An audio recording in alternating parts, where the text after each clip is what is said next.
xibaar yu wér te wóor ca tàng ba abonnez-vous pour ngeen di mën di jot suñuy vidéo. dal leen ak jàmm seen chaîne bii di Buzz 221 HD kii di juge Alioune Ndao di ancien procureur de la cour de répression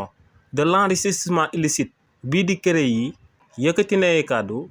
daal di xamal sénégalais yi que ne ci rapport bi nga xam ne moom la waa cour des comptes daal di amal bu ñu woyalee enquêtes yi am na ministère yoo xam ne bis bu ñu leen daal di laalee ba identifier leen que ne ñooñee dañoo bokkoon ci luubal yi ak falsification de chiffres budgétaires yi ne si li ni mel président Macky Sall moom itamit dinañ ko daal di incriminer directement. si li ni mel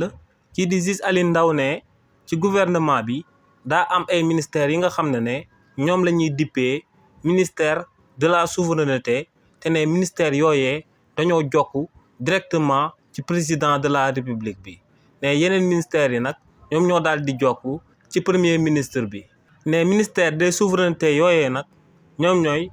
ministère de l'économie et des finances, ministère de la défense, ministère de l'intérieur, ministère des affaires étrangères ak ministère de la justice ne ministère yooyu yëpp dañoo jokk directement ci président de la république ne ministère yooyee dañuy daal di rendre compte directement président de la république ne ministère yooyee dañoo wuute yeneen ministère yi nga xam ne premier ministre bi la ñuy daal di rendre compte bu ko defee premier ministre bi soog a rendre compte président de la république te ne si rapport d'audit bi nga xam ne waa cour des comptes ñoom ñoo ko daal di publier te mu jëm ci finance publique ci atum 2019 jàpp atum 2024 ci réew mii di Sénégal ne rapport boobee si lu ëpp moo ngi jëm ci ministère de l'économie ak ministère des finances bi nga xam ne dañoo jokkoon directement ci président Macky Sall ginnaaw bam daan nekk ci boppu réew mi ne amaana kon bu ñu wéyalee enquêtes yi daal di koy jëmale